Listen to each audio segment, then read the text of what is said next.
نحمده ونصلي على رسوله الكريم أما بعد فأعوذ بالله من الشيطان الرجيم بسم الله الرحمن الرحيم تولج الليل في النهار وتولج النهار في الليل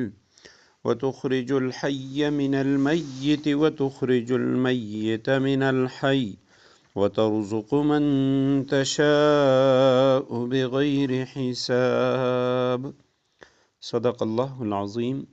اللہم صلی علی محمد النبی الامی وعلی آلہ واصحابہ وبارک وسلم۔ سورہ آل عمران آیت کریمہ کا نمبر 27 ہے۔ آیت کریمہ کا ترجمہ یہ ہے: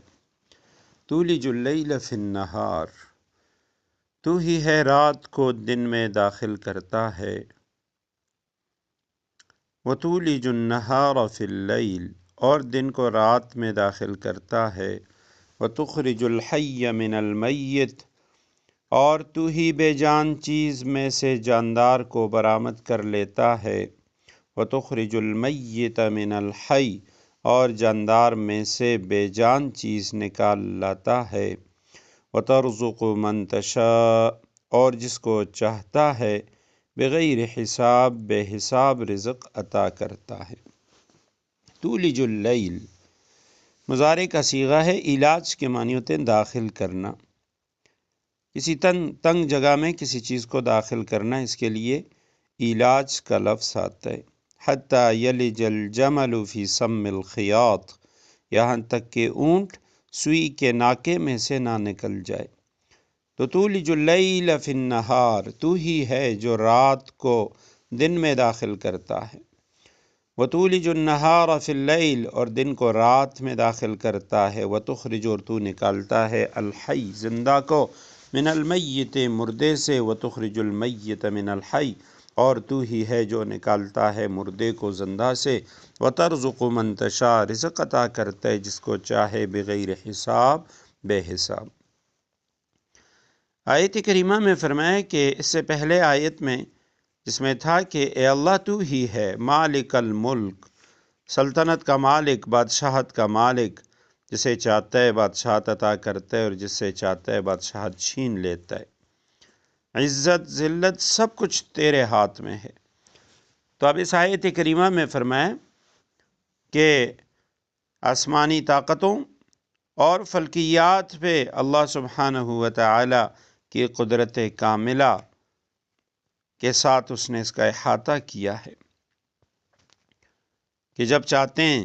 رات کے اجزاء دن میں داخل فرما دیتے ہیں، دن کو بڑا کر دیتے ہیں، جب چاہتے ہیں دن کے اجزاء، دن کا حصہ رات میں شامل کر کے رات کو بڑی کر دیتی ہیں۔ رات اور دن کے بڑے چھوٹے ہونے کا مدار آفتاب کے طلوع اور غروب اور اس کی حرکات پر ہے، اس لیے اس کا حاصل یہ ہوا کہ آسمان اور اس کے متعلق سب سے بڑا سیارہ یعنی سورج، شمس، اور سب سے معروف سیارہ قمر، چاند، سب آپ کے ہاتھ قدرت میں ہے۔ پھر عالم عناصر اور دنیا کی باقی طاقتوں میں کسی شک و شبے کی کیا گنجائش ہو سکتی ہے۔ تخرج الحی من المیت و تخرج المیت من الحی، زندہ کو مردہ سے نکال دیتے ہیں، جیسے انڈے سے بچہ نکال دیتے ہیں، یا نطفے سے، ایک مردہ چیز ہے نطفہ، اس سے زندہ انسان کو نکال دیتے ہیں، دانہ بے جان چیز،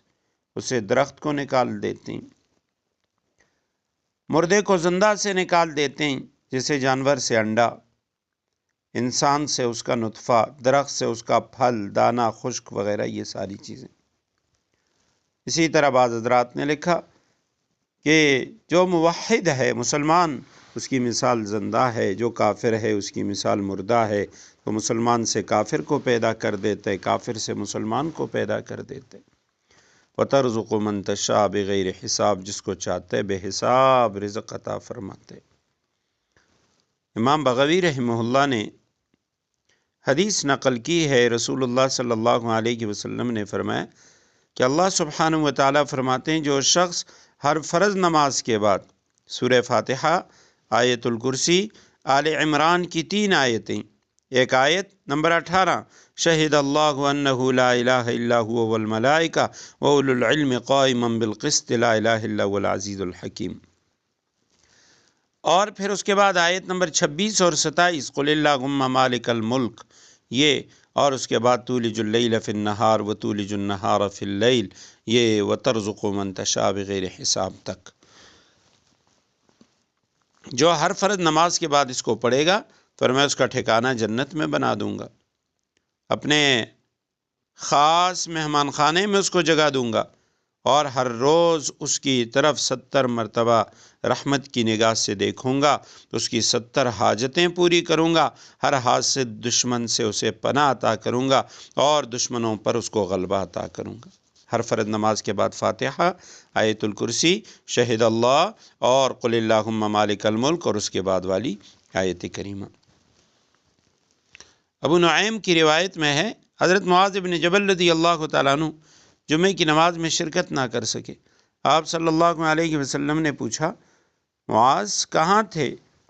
عرض کرنے لگے یا رسول اللہ میرے دروازے پہ فلاں یہودی آیا ہوا تھا اور میں اس کا مقروض ہوں، تو اس وجہ سے میں نہ آ سکا جمعے کے لیے۔ آپ صلی اللہ علیہ وسلم نے فرمایا تم پسند کرتے ہو کہ اللہ تعالیٰ تمہارا سارا قرض ادا کر دے؟ حضرت معاذ نے فرمایا ہاں یا رسول اللہ۔ آپ صلی اللہ علیہ وسلم نے فرمایا ہر روز یہ پڑھا کرو قل اللہم مالک الملک تؤتی الملک من تشاء وتنزع الملک ممن تشاء وتعز من تشاء وتذل من تشاء بیدک الخیر انک علی کل شیء قدیر۔ پھر تولج اللیل آخر تک بغیر حساب تک۔ رحمان الدنیا والآخرۃ ورحیمہما تعطی منہا من تشاء تعطی منہما من تشاء وتمنع منہما من تشاء اقض عنی دینی۔ فرمایا اللہ تمہارا سارا قرض ادا کر دے گا،